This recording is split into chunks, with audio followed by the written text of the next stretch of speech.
goes hot.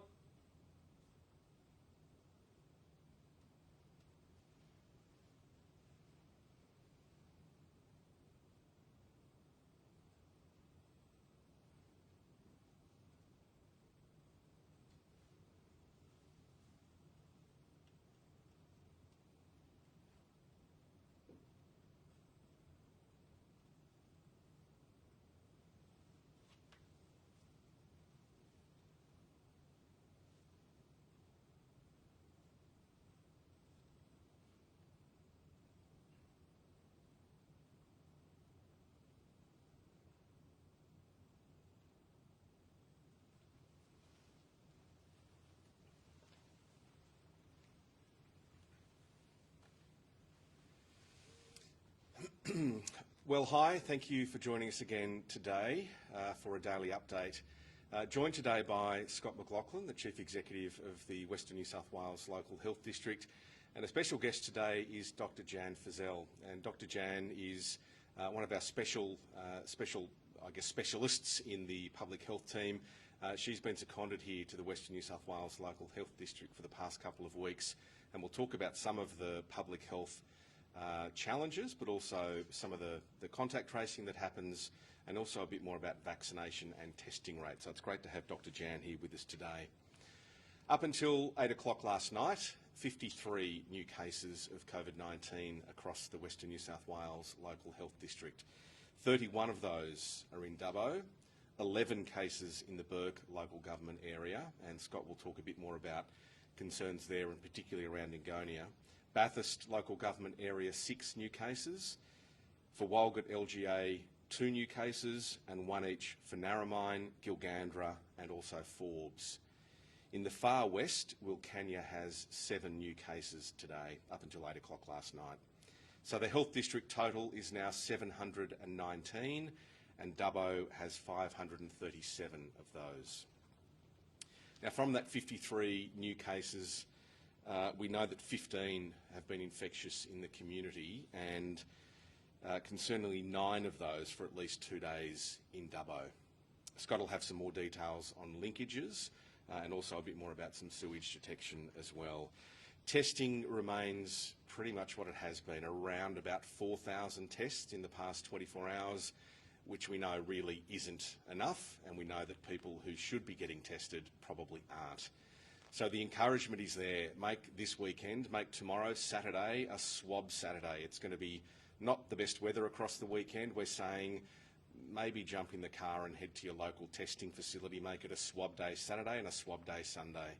It's to help you, it's to help your family, it's to help the community. With even the mildest of symptoms or any concerns, we want you to be getting tested this weekend. There are venues all around the place. All of those are open across the weekend. We have links to where you can find out more details about where the closest one is to you, and really the availability is there, and we know that the results are coming back really quickly these days.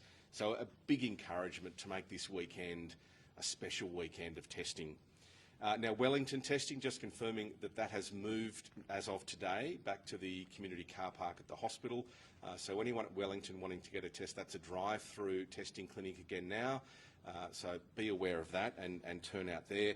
And of course, quite a few venues of concern have been listed overnight in both Dubbo, Bathurst, also Narromine, also Wellington and Orange. So please check that. There is a link to where you can find those venues of concern on this Facebook post right now, and we regularly update it on the Facebook site as well. So keep an eye on that. We really do need you to be checking that regularly and sharing that information, importantly, with family and friends, particularly those who you know won't be getting that information any other way.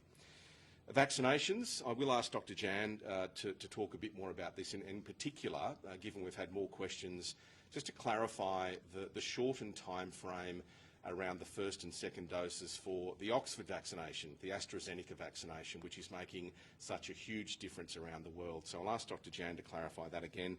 Drive-through clinic in Dubbo is working particularly well. That is a booking-only service. If you need more details, again, there is a link to how to book on this Facebook post right now. That's open 7 days a week and really making a big difference. We're encouraging you to do that. make sure you're lining up in the appropriate spots and doing all the right things for that. You can still book through the Dubbo Vaccination Clinic, which is now at the Woolpack Pavilion at the Dubbo Showground. Again, that's through the eligibility checker. We've got a link to that. Or you can call 1800 571 155, and that is available for 16 to 39-year-olds through the eligibility checker now as well. Don't forget your GPs. We had Dr. Ivy Chewy here the other day talking about the vast amount of vaccinations that GP clinics are able to do, and pharmacists as well are doing a fantastic job in getting jabs in arms. So the message is the best vaccine for you is the one you can get as soon as possible. That's the simple message. Pop-up clinics across the region with the ADF and the Health District continuing today. So starting today at Collarenebri, Cowra and also Condo. They're running for a couple of days each in those locations. Great to see. Dunedoo started yesterday. It's open again today. And Mudgee, final day today for the pop-up clinic at Mudgee. Rylstone starting tomorrow. Again, we've got a link to all of the other details for venues for next week, particularly where it's going to be, and we're encouraging you to absolutely come out in force. When the clinic is there, the pop-up, that's about getting mass vaccinations in as many people's arms as we possibly can in that time frame. So follow the link to find out more details about your particular town. All you need to do is have some sort of ID. If you have Medicare, take it with you, your Medicare card. If you have an individual identification number, take that with you as well.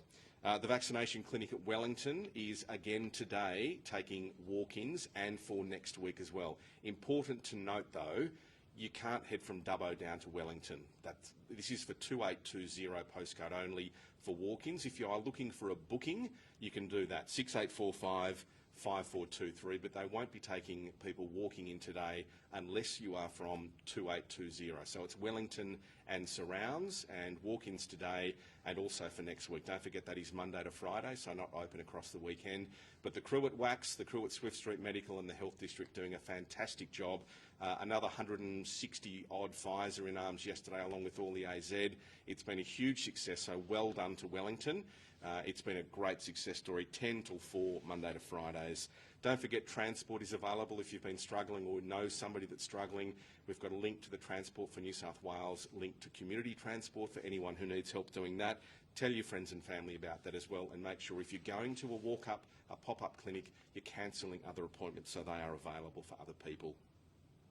Now, I have had a few queries. I mentioned this yesterday about visiting cemeteries, particularly with Father's Day coming up on Sunday. It's a really important scenario for many families around the region. The news is you are allowed to visit a cemetery or gravesite with your household or with one other person. So if you are living in the same house, you can go together to visit a cemetery or a gravestone. If you don't have people living with you, you can go with one other person. You do have to wear a mask at all times, and we're asking you to limit that visit to the shortest time frame possible, just to make sure you're not interacting with other people. Again, lots of information on this post. I would ask you to check through.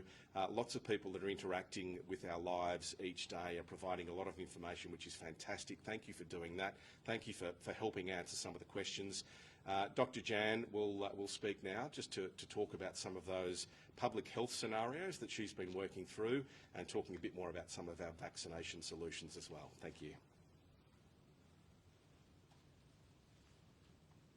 So the first thing I'd like to say is thank you, Western New South Wales, for the incredible effort that you've put in to help control COVID-19. By turning up for testing and by getting vaccinated, you're giving the best shot we have of getting in control or in better control of this situation. We have help happening across New South Wales. For Western New South Wales, we've got public health units standing up in Newcastle, in Sydney, in the Illawarra to help us with the contact tracing and case interviews.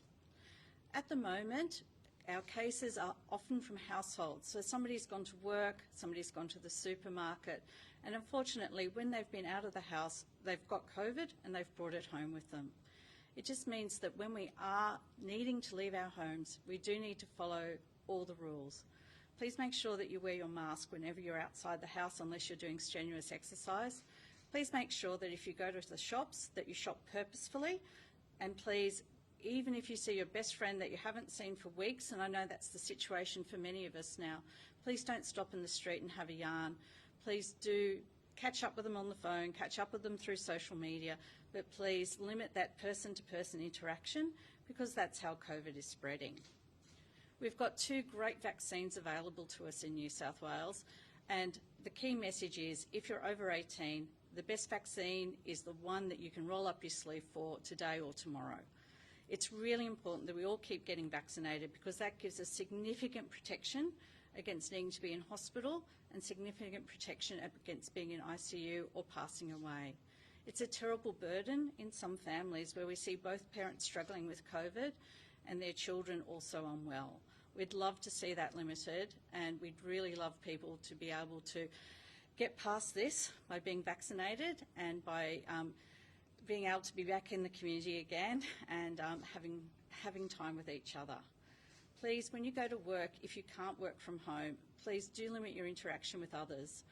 We often find that people let their guard down with the people that they're closest to, with their workmates and colleagues. It's where the masks come off, it's where we have lunch together, and it's those tea rooms and those times with the people that we care about where COVID spreads.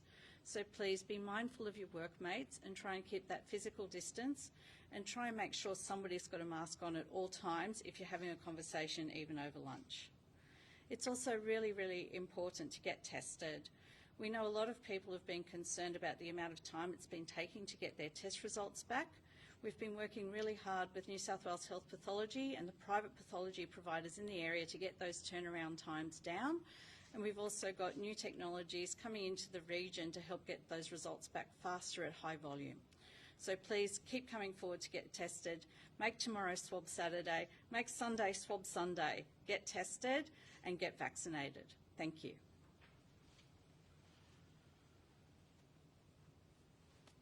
Thanks, Dr. Jan. It's so good to have Dr. Jan in the region. She's one of the state and national experts in public health and response to COVID. And so, Dr. Jan, thank you for that timely warning and reminder of the things we can do. Another reminder, that the numbers aren't the be-all and end-all. It's a perfect reminder today that numbers can be up and down on a daily basis. Today we've seen a significant jump in the numbers to over 50. That's more than double yesterday's numbers. So the reality for us in Western New South Wales is we know there's people infectious in our communities right across the whole of the region. The numbers today show us some of those, but not all. We know that with testing rates so low and with people out circulating in the community that are infectious or could be infectious in coming days, then there's a serious risk across the whole of the region.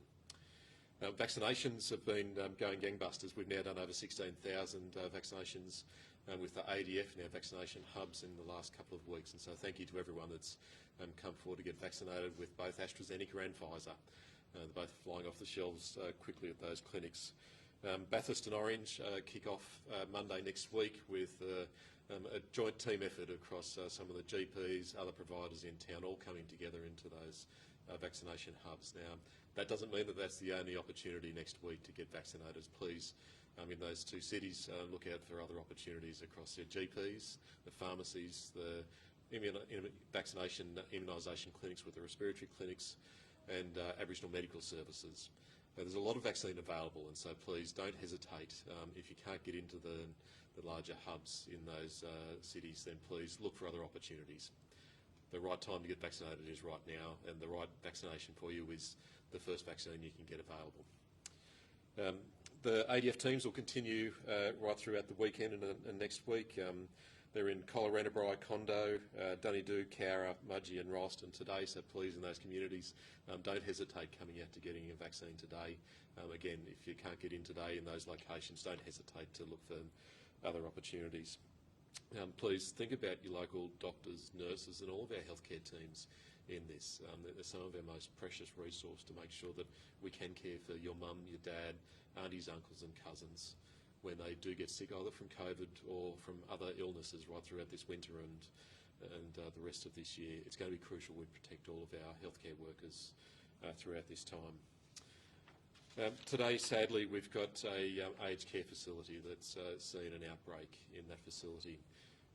Earlier in the week, we had a staff member at St Mary's Villa in Dubbo that has a positive test returned.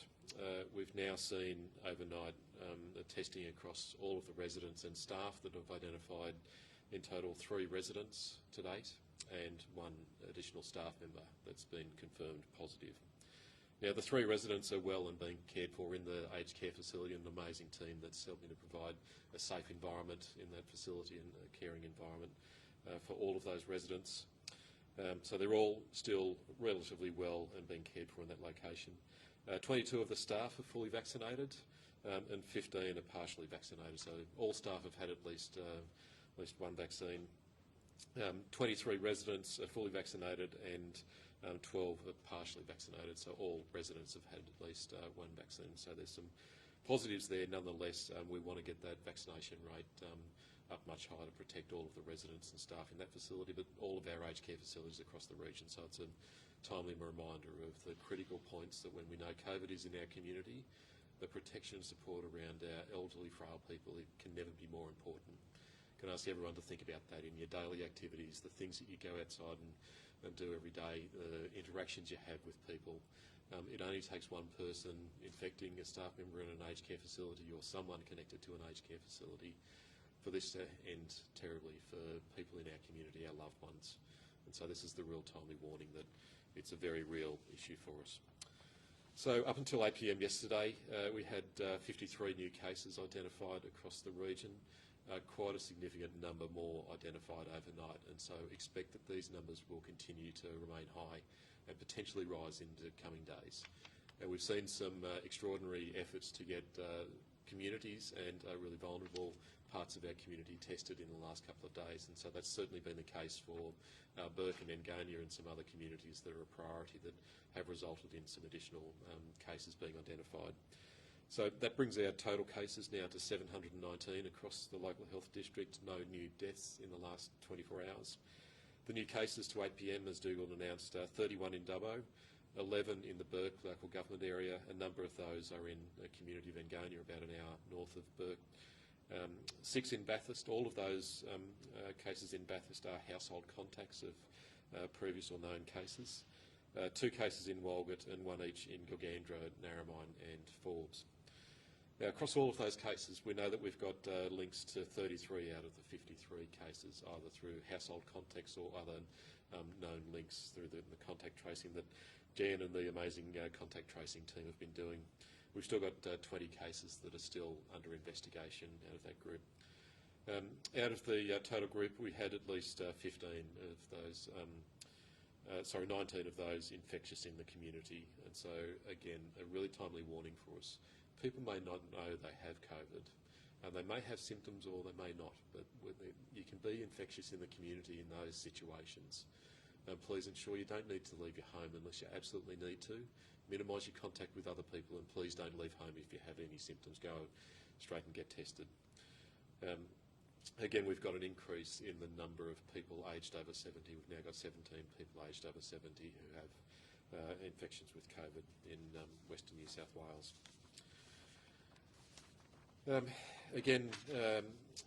More venues of concern notified across the region. Jan can talk us through the processes around the venues identification and how we assess the risk and the public notification of those.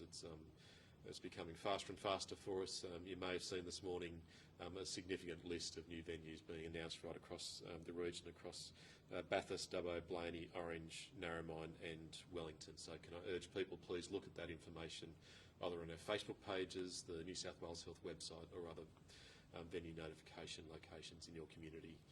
Please help your family, friends and people you know be aware of those. We know that not everyone has access to technology and is a part of a community circle that might help them find out those things, and so please help your community know about these things. We've got to get in front of the spread in our region, and particularly in those locations where we know there's been someone that's been infectious and we haven't been able to get in contact with everyone that's been in those locations. Now, we had 11 new sewage positive fragment tests come back overnight. None of those in a location where we don't have confirmed cases, but again, they're another part of our surveillance to know what's going on in those communities. Slightly under 4,000 tests were done yesterday, a bit of a drop from the day before. And so, as we just talked about, Super Swab Saturday and Sunday's coming up. Please, with the weather that's not going to be great and a weekend to stay at home, come and get tested. But there's never a more important time for us to come together into a testing location. Do that safely. Come with your family, come with your household contacts, and come and get tested. We really want to get in front of this in Western New South Wales. We've got a lot of extra support from our public health team over the weekend and through next week to try and figure out exactly the links between cases, where people are getting infected, and get in front of where the spread might be in coming weeks. And so this is a really crucial time over this weekend for us to come and get tested. If you've got any signs and symptoms, however mild, a sniffly nose, a scratchy throat, a little bit of fever, burning eyes, an upset stomach, if you're concerned that you've been in contact with someone that wasn't well, if you're concerned that you've been in a location that may have had a risk around it, then please come forward and get tested over this Super Swab Saturday and Sunday. Over the weekend and through next week, we've now got new drive-through testing available in Molong. With the positive sewage test that went off earlier in the week, we really need to identify where that sewage test might have picked up those COVID fragments from, and Blaney drive-through again at the showground. I'm sure those communities are well known to the drive-through clinics both at the railway station and at the showground in Molong and Blaney, so please come and get tested. Again, we've got the mobile testing available at Orange, Bathurst and Dubbo. Please call through to those phone numbers, particularly 1300 066 055, for those to book in for a mobile test if you can't leave your home in those circumstances. Disappointingly, we've again seen a further rise in the numbers of patients getting admitted to hospital. With growing case numbers in the region, this is an eventuality. We know a number of the cases in every community will need admission to hospital at some stage in their journey when they get crook enough to need that. Our amazing care in the community teams have now seeing over 440 people in their homes, with a specialist nurse and other Aboriginal health workers and a team coming to support them in those environments. We've seen again a further 45 discharged in the last 24 hours. So a great outcome for all of the people that are recovering from their COVID days in isolation and spending time away from other people. We've now seen over 200 people discharged from our care in the community team, and so a great outcome. There are people recovering from COVID, but worryingly more people being admitted to hospital. So out of the 20 patients admitted to hospital, we've now got 6 in intensive care, with 3 of those ventilated, all of those in Dubbo. So Dubbo now has 12 people in hospital, patients in hospital. One of those is a close contact that's requiring some accommodation and support with a loved one or a close family member in hospital. 5 in Orange, 3 in Burke now, and 1 in Bathurst. We've now seen another return of staff members out of isolation back to the workplace, which is really pleasing to see. More people coming back to help us care for patients. So we've got 43 health workers in isolation. 6 registered nurses to Bathurst and 3 to Dubbo have come in the last 24 hours from Sydney and other regions. So we're starting to see more workforce and people coming in to help us, and so that's really pleasing, with more to come in coming days. Now, back to vaccination. The clear message is there's never a better time than today to book in for your vaccination. Jump onto the Health Direct website or call Health Direct. They've got an amazing wealth of knowledge around who's vaccinating in your community, what vaccine is right for you, and how you can get that as quickly as possible. Don't delay from today. Please reach out immediately. The best vaccine you can get is the one that you can book in for today. Regardless of the brand, regardless of some of the rumours and information around, they're both highly safe, highly effective vaccines, and we know that the AstraZeneca or Oxford University vaccine is proving to be more effective over a longer period against Delta strain. And so please, the time is today. Both look for opportunities over the weekend to come and get tested and book in for vaccination as quickly as possible. Listen, I'll hand over back now to Dougal for some questions. If anyone has a question for Dougal, could you raise your little digital hand, please?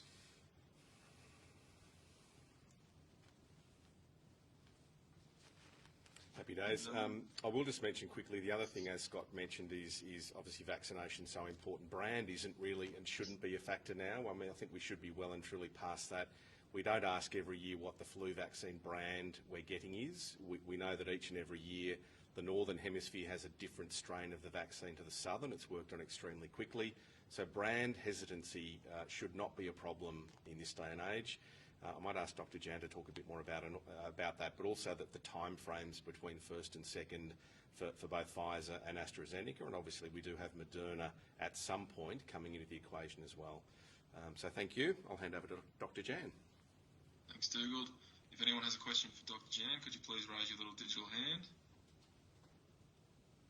One from Emily Wheeler to kick us off from the Daily Liberal. Hello, Doctor, and welcome. A couple of questions. I'm just wondering, firstly, on testing numbers. Obviously, there's a big push at the moment to get our testing numbers up. Are you able to talk us through what are the consequences of people not coming forward and getting those numbers up to sort of what they were in the first week or so? Sure. So one of the things that we really need to do to be able to completely control and suppress the spread of COVID-19 is to find every single case. And that means anybody with any symptoms, no matter how mild. If you've woken up with a bit of a headache and a bit of a sore throat, we need you to come forward and get tested. It's also spring, which is allergy season, and I know some people do think that it's just allergies. Please, when you've got COVID circulating in your community, if you've woken up and you've got a runny nose and a bit of a sore or scratchy throat, do not blame it on allergies. We've missed cases of COVID before by people blaming it on allergies. Please get tested.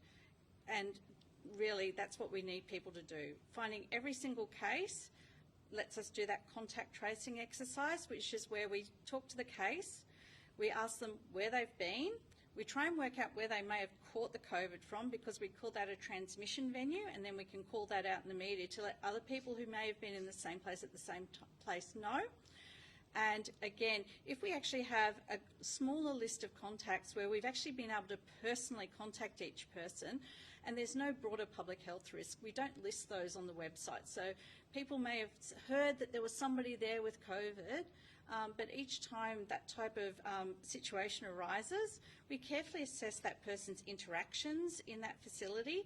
It may be that they've only had a good conversation with one person. When that single person is removed from that facility, is tested, is negative, we can be pretty sure that at that point, whilst the close contact will remain in isolation, the risk to public health has been managed. And so that's why sometimes there's a bit of delay about why was this site from 10 days ago only put up on the web today. And that will be because the case has actually got tested late, and so they've had their symptoms for a few days, and then we've had a couple of days of the test result coming through. We try and interview people as quickly as possible. We find out where that was. We have to try and circle back to the business. We don't always manage it every time at the moment, because across New South Wales at the moment there are tens of thousands of venues being reported. But we do get that information out to the public as quickly as possible when there's a potential public health risk. And those people we do ask to get tested as well, and we ask them to get tested without delay. Thank you. Thanks for explaining that. And just another one, which is probably a bit of a broad question, but have there been, in terms of the general public health response, have there been any particular challenges or issues that have been specific to Dubbo as opposed to Sydney or the metro areas? Look, I think anyone from a rural area knows how much a Sydney blow-in has to learn when they get here. The thing that has been really impressive is the community spiritness of people being willing to come out and get tested. I think something that's slightly different in a rural area is that bad news travels fast, and so sometimes people are aware of things even before health is. At the moment, our labs are actually telling people when they've got a positive result. For the New South Wales health system to be aware of that same positive result, those labs feed that information into our electronic laboratory system, which we pick up, and it means that we may know about it, anywhere between 4 and 8 hours after that actual case. And those cases are doing us a huge favour by letting everyone that they've had anything to do with in the last few days know. But then we do quickly get asked, why hasn't New South Wales Health done this? And so basically we're working through with each of those businesses to try and work out what that risk was for that case to have been there. So sometimes the business may have heard and decided, oh dear, I must close, I must do all of those things. If you've got a question, if you're a business and a case has come to you saying I've been there or given you a call, please call the public health unit and we'll try and work with you to do a risk assessment to see whether you do actually need to close or whether that contact was so fleeting and because everyone was in masks, the QR checked in, everyone did the right thing, there's actually not a great risk to your business, and so we can keep those venues operating and no risk to the public is the other key part of that. So we try really hard to work with both business and with individuals and with the public to try and keep people safe in that process. Thank you. Thanks, Emily. We've got one more from Oliver from the Canberra Times. Thanks for that, Matt. Hi, Dr. Jan. My question is surrounding the new stuff happening with the AstraZeneca vaccine. I was just wondering if you could talk us through what exactly the specific new details are surrounding time frame between jabs. Sure. So with the AstraZeneca vaccine, what we know is that even when we had a shortened interval between the first dose and the second dose, and that short interval is 4 weeks, that's in their product information. So that's something TGA had approved at the time the vaccine was listed in Australia. So that's the Therapeutic Goods Administration, our medicines regulator. They said that the second dose could be given anywhere between 4 and 12 weeks. Now, when we had no COVID in our community, that slightly increased protection. It is only slight. We said 12 weeks. Now we've got COVID in our community. We want everyone protected as soon as possible. And so shortening that interval to 4 weeks means that we've got more people protected during our current epidemic. And it means that people will get that full protection from that second dose sooner. You get some protection from that first dose of both vaccines, but what seals the deal and gets us to both vaccines, reducing our risk of hospitalisation, is that second dose. And so that's why we're trying to make sure that most people can get a first dose in their arms. With AstraZeneca, we can bring it forward to 4 weeks. And with the Pfizer, where we used to be at 3 weeks, to be able to get more people vaccinated, that may stretch out to 6 weeks even for that second dose. But we're trying really hard wherever we can to get everyone vaccinated, dose 1 around about that first dose as soon as you can, and that second dose within that 4 to 6 week period afterwards. That's our ideal sort of sweet spot for both vaccines. And so that's where we're going with our bookings and so on. If you've got Pfizer and you've got a 3-week booking, that's fine. If you've got Pfizer and even a 6 or 8 week booking, it will still work and it will still protect you. We're trying to get everyone around that 4-week sweet spot at the moment. Great, okay, because I did want to clarify if there was sort of a preferred thing between the 4 to 6 weeks, but I think you've just addressed that, so great. Thanks. Thanks, Oliver. Does anyone else have a question for Dr. Jan? Seems as though the answer is no. Thank you very much. We'll bring Scott forward. Thanks, Dr. Jan. And we'll now run through one by one as we normally do, starting with Hamish from Prime 7 Dubbo. Thanks, Matt. Hi, Scott. Are you able to provide a bit of a timeline for the aged care staff member as to when they were tested, when they recorded a positive result? So as far as I know, Matt, the aged care staff member that tested positive yesterday was tested in the 24 hours prior to that. So very quickly we've moved to test all other residents and staff members, and out of that we've picked up 3 residents and 1 additional staff member.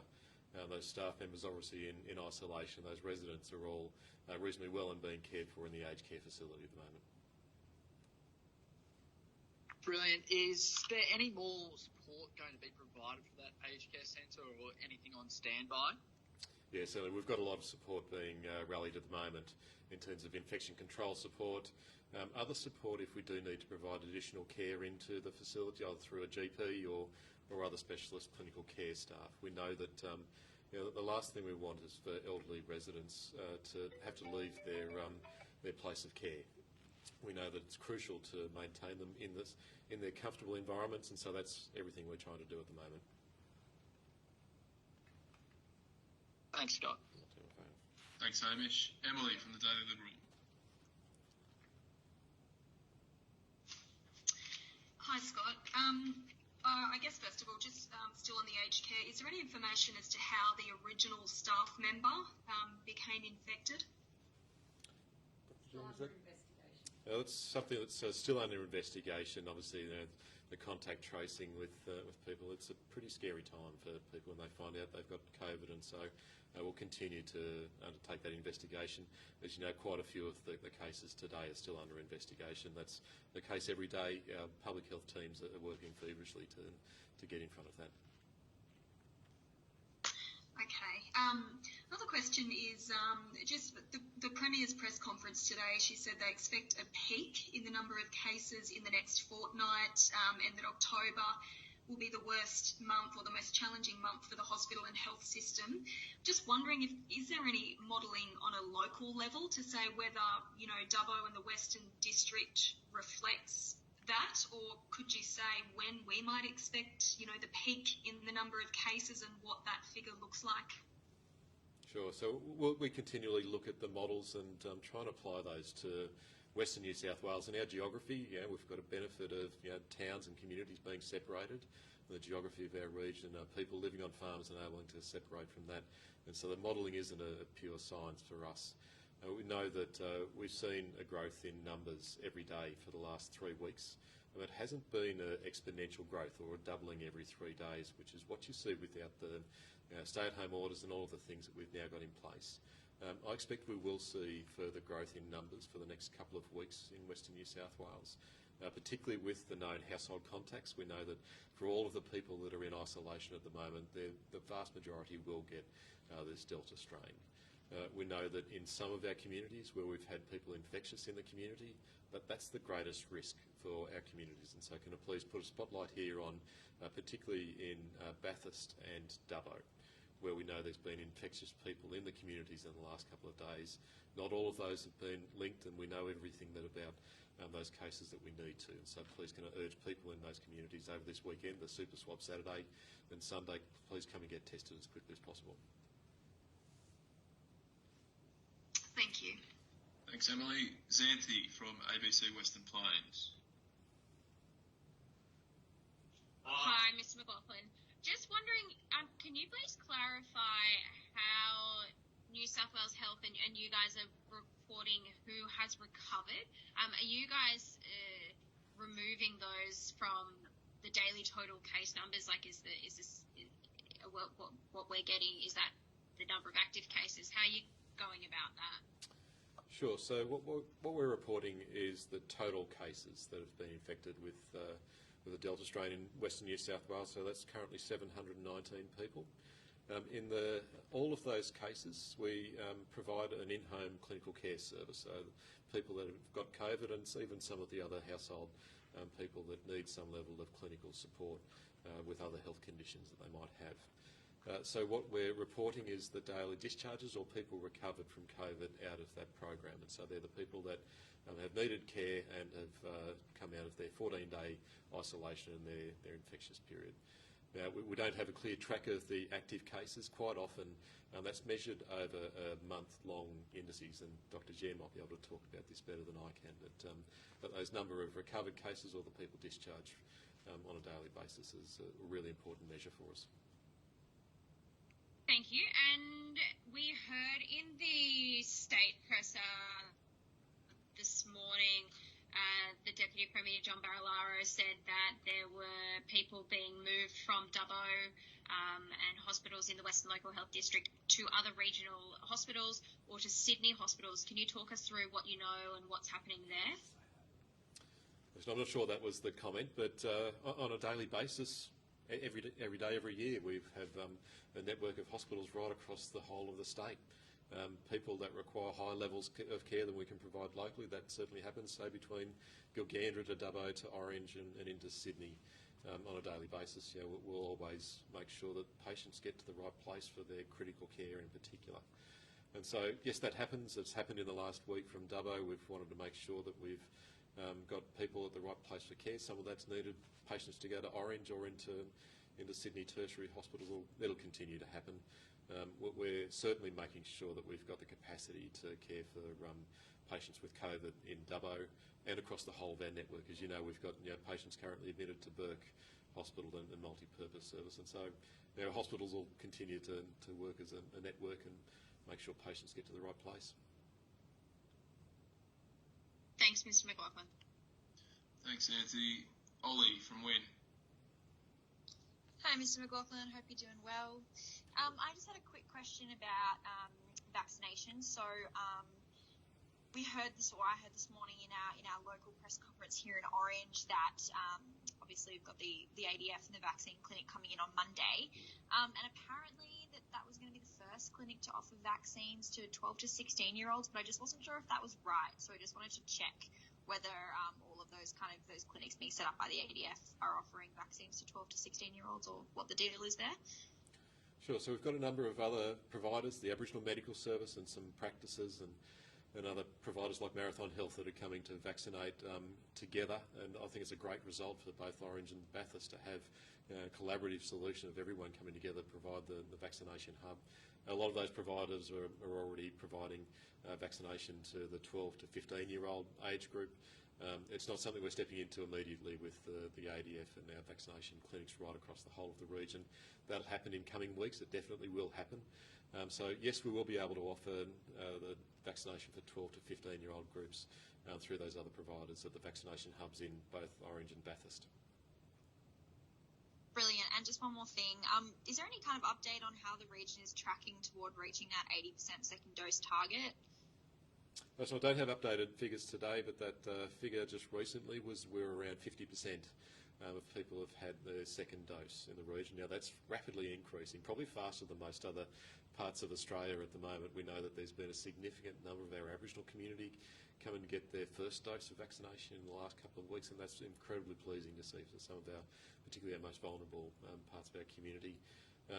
The rest of the community, we know, the vaccination hubs, the GPs, the pharmacies, the respiratory clinics and Aboriginal medical services, they're all offering vaccination opportunities in every community at the moment. And so today's the day. Don't hesitate another day to book in for a vaccination, please. Thanks so much for that. Thanks, Ollie. Molly from ABC Central West.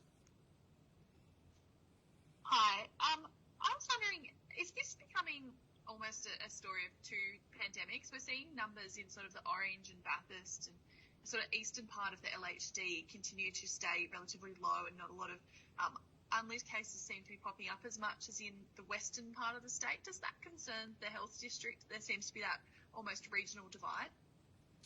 Well, so I think what we're seeing is clearly the impact of the stay-at-home orders, and everyone a couple of weeks ago staying at home and not moving about. We know that the early cases in Dubbo were infectious in the community before all of that, and there was a lot more movement in Dubbo and movement in and out of Dubbo from a lot of the regional and rural towns. And so that's what we're seeing in the northern part of the region. The effect of the stay-at-home orders, I actually think, have been a great suppression and an ability to slow down the spread. And so can I please urge everyone, for the next week, now's the time for us to stop COVID in Western New South Wales. Please stay at home. Don't go out if you don't need to. If you do need to go out, then do it safely. And please don't go out with any signs and symptoms. Go out and get tested and come home.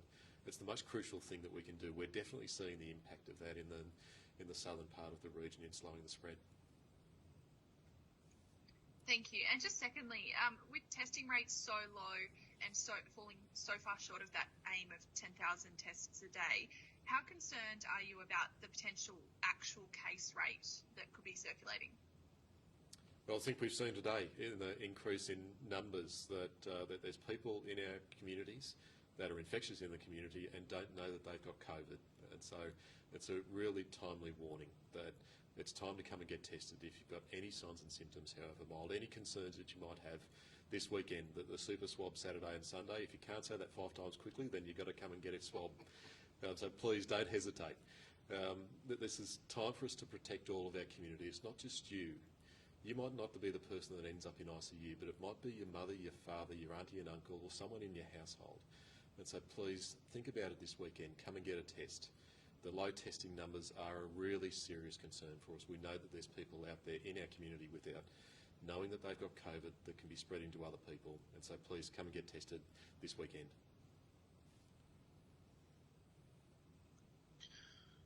Thanks, Molly. Riley from the Central Western Daily. Hey, so just on the again, the woman who travelled from WA to Orange on the bus, for those close contacts, people on the bus or maybe at the train station, do we know if their COVID test results have been returned already and there have been no new cases from that? Obviously, 0 cases in Orange today, or are we still waiting on those results, and when might we expect those to be returned? So I don't have an update on all of those passengers on the bus. I know they've certainly been contacted and provided advice, obviously, to get tested and stay in isolation. And so I know they'll certainly be underway. I think the reality of that situation is it's either a bus, a supermarket, a service station, or any point in our community where people might gather. There's a potential risk that it's either you or someone standing next to you that could be the next spreader of COVID in your community. Cheers for that. And then just secondly, a lot of sporting competitions around the area, like Group 10, local soccer, local netball, these competitions are still holding out hope that they might be able to finish the season. I guess, is there, to these competitions, is there any point, holding out hope, especially for ones that, travel between LGAs, or should they just be throwing in the towel already? I think we've got to hold out hope. We know that we can get on top of this. We know that the things that are difficult at the moment in staying at home, staying away from other people, are the things that are going to keep us safe. And it will work. We'll stop the spread in Western New South Wales. The 3 crucial things for us is testing, vaccination and staying at home. That they're the things that will help us get in front of the spread, help us slow the spread and protect people from getting seriously crook. And so can I urge everyone, those are the 3 things. Hang in there. I know it's been tough. I know it's been weeks now that we've all had the stay-at-home orders. Not everyone's been able to go to work. We can't see our family and friends. And the things that we love to do, going out for coffee and everything else. We'll get there. It's absolutely possible. It'll be tough for a little while longer.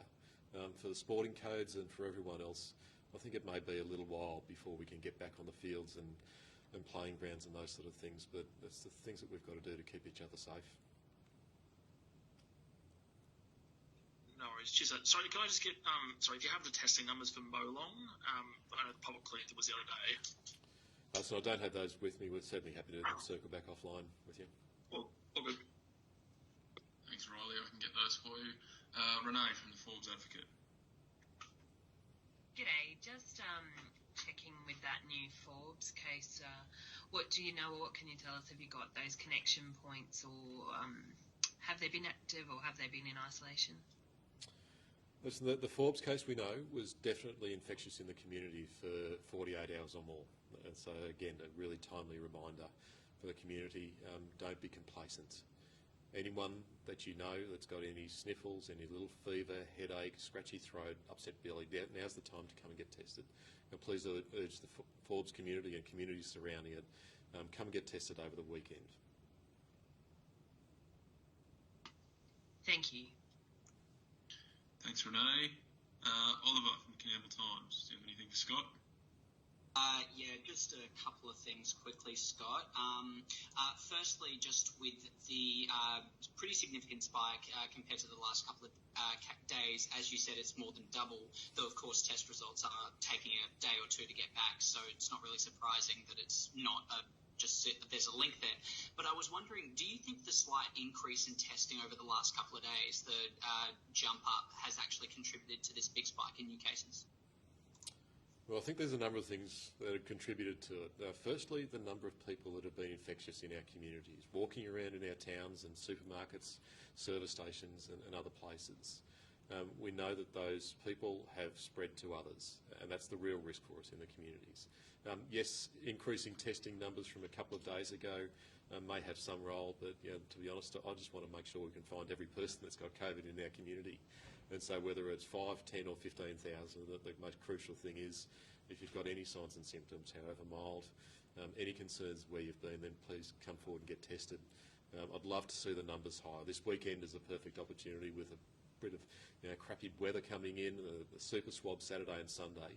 There's the perfect window of time for everyone to come and get tested this weekend. Great. And I also had a question about Burke. Obviously, that's seen its own rises in cases, not as significant as Dubbo.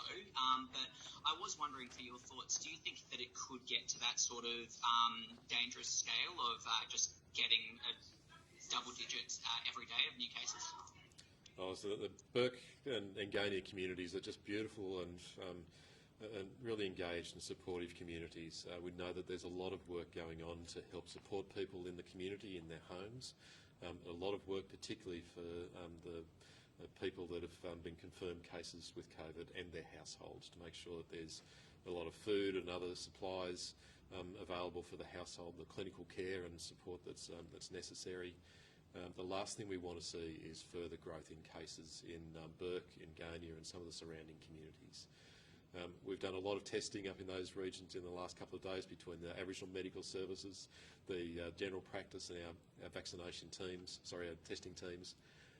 Yesterday we had teams both in Burke and in Gania and today helping to assess and understand everyone's living conditions, their clinical and other health issues, any other support needs that they might need, and what the options will be if they need to isolate away from people with COVID or with their family and friends. And so there's a good plan being put in place to help people stop the spread of COVID in both Burke and in Gania at the moment. It's an absolute steely focus for us to try and support the community, help everyone through this difficult time. I'm confident we'll get through this, but I think we will see some days in front of us with some more cases being identified. Now, we've got a lot of things in place for the community. We've got a fantastic accommodation facility in Burke that is providing a safe haven for people both with COVID or people that need to isolate away from family and friends, and a lot of other supports from the community with all of the healthcare providers rallying and the leaders of the town, I guess, coming together to support the community. Now, we saw a really devastating event with with a couple of buildings that are so iconic in the town burning down just recently. I know that's been a really heavy heart in the community with that, but I think it's time for everyone to come together in Burke and the surrounding communities in coming days. Thanks so much. Thanks, Oliver. Maggie from the Parks Phoenix.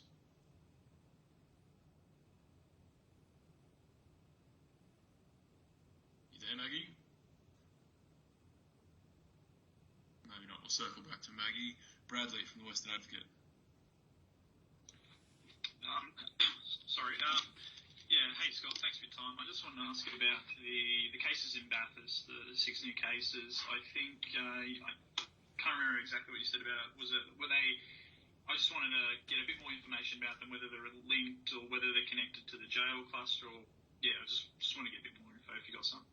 Sure. So with the 6 new cases in Bathurst, all are household contacts or known contacts of current cases. We know that though one of those people were potentially infectious in the community. And so, again, a really steely warning for the community of Bathurst and everyone in the surrounding communities. Come and get tested. We're concerned about the number of people in the last week and 10 days that have been infectious in the community, in Bathurst, Blanding and some of the surrounding villages. So please come and get tested this weekend. It's a really crucial time. The drive-through testing is available over the weekend at Mount Panorama. So please don't delay. You can stay in your car in the nice warmth of the miserable weather that's coming our way. Yeah. And did you know if they were linked to the little cluster we're seeing up at the jail at all? Were they household contacts of staff up there? Yes, I believe 5 of those were linked to the correction centre cases, and 1 was linked to another accommodation complex. Yeah. All right. Thank you. Thanks, Brad. Glenn from SBS. G'day, Scott. Just wondering if you might be able to give us any information. Are you aware of an outbreak or a little cluster at a block of flats in Church Street in Dubbo, where I believe 5 people might have contracted COVID? And if so, I'm just looking for a bit of confirmation around that. And if so, what measures will be put in place Sure. So yes, we do have a block of flats in Dubbo that has had a number of cases in it. For all of the residents of those units, we've put in place a lot of things to help both protect them and anyone that comes in and out of the facility. There's been a lot of work with police, with the Department of Community and Justice, and trying to find suitable housing for people. We've had a team that's come in to help understand the circumstances of everyone living in every unit, the situation they're living in, the support that they might need, the food and other supplements to stay in their houses or in their flats, and any of the clinical care that's needed for all of those people. And so there's been a lot of support put around those units.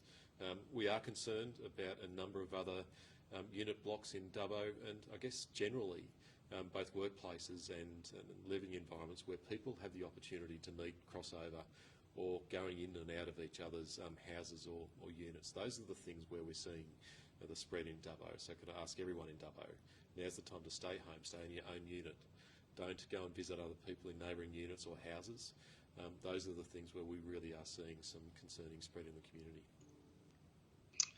Thank you. Just to follow up, if I can, we were told that this morning there were still people coming and going from that particular block of flats in Church Street without any particular measures in place to stop that happening.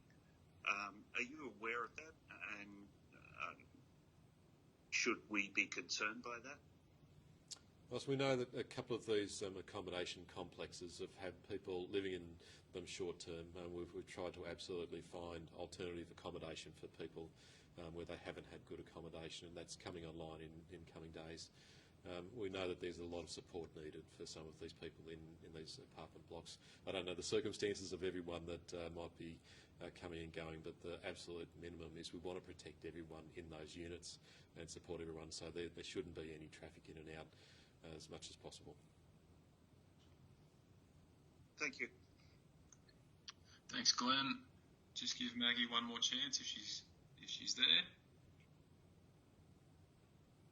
But I don't think so. So that's everyone. We'll wrap up call today. I'll get the recording out to you guys as soon as possible. Thanks for coming along. Thanks, everyone. Take care.